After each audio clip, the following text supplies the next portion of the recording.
to that operation, and also what makes me fifth generation in the making of business. Along that lines, my grandparents bought our farm in 1942, shortly after they married, and in order to name the farm, they combined their first names. So my grandparents were Millward and Roy, thus that's where the Millward Farms came from, because everybody says, "Are you Millward?" No, the family name is Blocher, our name is Millward.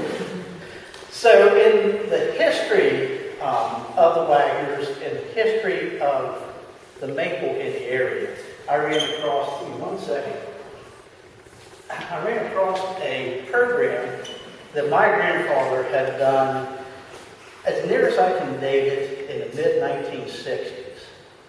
And he was talking then about the Elijah Livingood camp, which was out River Road, past our farm. And Elijah Livingood was probably the largest camp in the area at that time, and he operated two sugar operations, one on each side of the Casselman River, because in the spring it was too difficult to cross the river with the teams and the wagons and so forth, so they set up two separate operations. And it's not very long, I'll just skip through part of it, but it says about Elijah Livingood consisted of two large camps on either side of the river, and his son D.W. Livingood tells us that the course of one good season, the total production of combined camps was the equivalent of 30,000 pounds of sugar. So 30,000 pounds of sugar, there's roughly 1 gallon makes 8 pounds. That operation that year, in today's terms, produced a little over 3,700 gallons of syrup. And that you're looking at in 1900 or thereabouts. Tremendous amount of syrup to be produced by an individual or even a group of individuals in that time period. It talks about, because of being able to ship it, that it was the production was measured in pounds of sugar rather than gallons of syrup. And it also talks about, at the end of this season in particular, this man sold the bulk of his crop to licklighters who placed it on a railroad car at Worth Junction in Iverton Branch and loaded a complete railroad car of maple sugar from this one operation. For a price of 6 to 8 cents per pound, depending on the grade of the sugar. Yeah, a lot of work to turn 6 or 8 cents a pound. Yeah, in today's terminology, yeah, we're looking at between $9 and $10 a pound on maple sugar in a 100-year spread, roughly. And it also talks about, at the time, the maple industry received little or no publicity, and in 1910, the Pittsburgh Post-Gazette, or I should say Pittsburgh Gazette, published an article about Mr. Licklider that gave him the title of Sugar King of PA. And when my grandfather did this program in the 60s, he said, that is still associated with his name. Although the downfall of the camp was depression. And in the 30s, the timber was cut, as it was most of the timber in this area. So by the mid-30s, this large production maple operation ceased to exist. Now, and today, I know where the remnants of both camps are. But there's just a stone bridge and a few foundation stones left of either one of them. And it says, through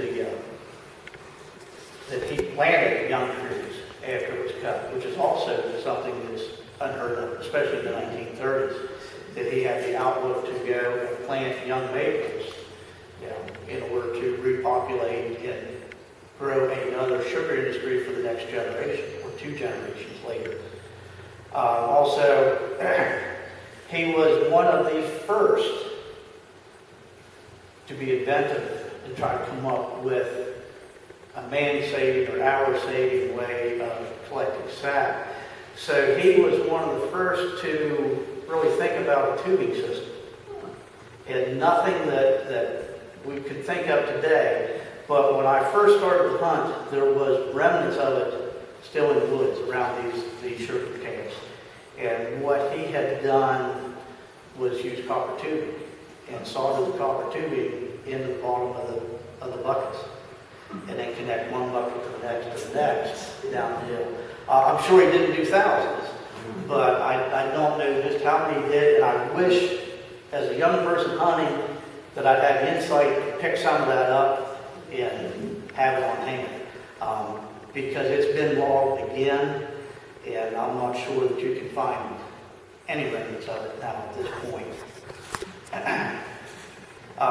And that brings us, from his insight to trying to figure out how to use copper tubing and buckets and rigid to today's plastic systems and tubing systems. And the tubing systems began in the mid-60s. And of course, at that time, plastics and so forth, they were new to the market, so they were susceptible to being brittle and extreme colds. You had trouble with them stretching and melting if they were in the heat.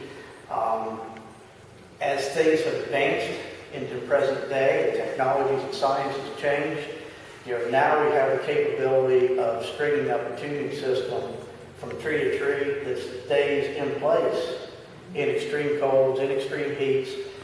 You can have a limb that comes down and hits it. To remove the limb, the line actually retains its tension. It comes back into place or very close to it. So just a lot of things that we take for granted today that 100 years ago somebody had the outlook and the thought of maybe there's a better way. So I find that very interesting with him. Going on down through this program a little bit, it says, yet no account of the history of our maple industry would be complete by speaking only of the producers. Progress comes to an industry only through the simultaneous development of two separate, distinct phases. Production first, but marketing second. And along with the Wagner line, the Wagners were very good